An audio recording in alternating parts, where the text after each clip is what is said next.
Hi hello నమస్తే నేను doctor శ్వేత ఎండి ఆయుర్వేద శ్రేష్ఠ ayurvedic hospital. ఈరోజు మనము ఒక ఇంపార్టెంట్ టాపిక్ అదేంటంటే అందరూ ఫేస్ చేస్తున్నదే బ్యాడ్ బ్రెత్, బ్యాడ్ ఓడర్ అనమాట. నోటి నుంచి చెడు వాసన రావడము, ఎవరితోనో మాట్లాడుతున్నప్పుడు కానీ ఇలా రావడము చాలా ఇబ్బందికరంగా ఉంటుంది కదా. అసలు ముందు ఇలా రావడానికి కారణాలు ఏంటో ఫస్ట్ తెలుసుకుందాం.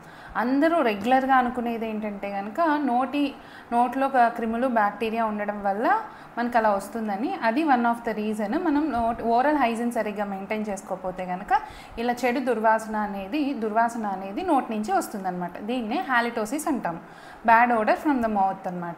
అలాగే ఆయుర్వేదిక్లో దీంతో పాటు ఇంకా కొన్ని కారణాలు కూడా చెప్పడం జరిగింది.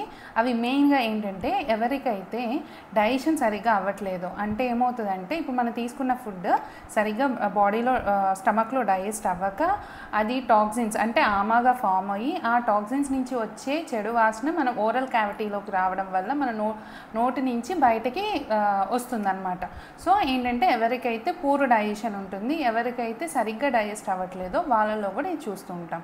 అండ్ ఇంకోటి ఏంటంటే కనుక ఎవరికైతే బాగా స్ట్రెస్ ఫీల్ అవుతూ ఉంటారు, అంటే ఎక్కువ టెన్షన్స్ ఉన్న వాళ్ళల్లో, నెక్స్ట్ అలాగే నిద్ర సరిగ్గా లేకపోవడం వల్ల, అంటే నైట్ టైం సరిగ్గా పడుకొని వాళ్ళల్లో కూడా మీరు అబ్జర్వ్ చేసుకుంటే కనుక ఇది ఖచ్చితంగా తెలుస్తుంది.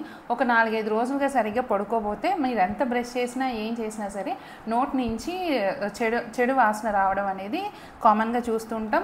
అండ్ అలాగే ఏమన్నా హెల్త్ ఇష్యూస్, ఏమన్నా మనకి అండర్లైనింగ్ సిస్టమిక్ డిసీజెస్ అంటాము, అలాంటివి ఏమన్నా ఉన్నా సరే ఇట్లాంటివి జరుగుతుంది అనమాట. సో ఈ 4 to 5 థింగ్స్ని కరెక్ట్ చేసుకుంటే కనుక ఖచ్చితంగా ఈ చెడు దుర్వాసన అనేది పోతుంది. అదేమో పెద్ద ఇష్యూ కాదు అండ్ ఈజీగా రిజాల్వ్ చేసుకోవచ్చు. దీని సొల్యూషన్ గురించి మనం నెక్స్ట్ వీడియోలో మాట్లాడుకుందాం. అప్పటి వరకు అందరూ లైక్ చేయండి, కామెంట్ చేయండి అండ్ సబ్స్క్రైబ్ చేసుకోండి.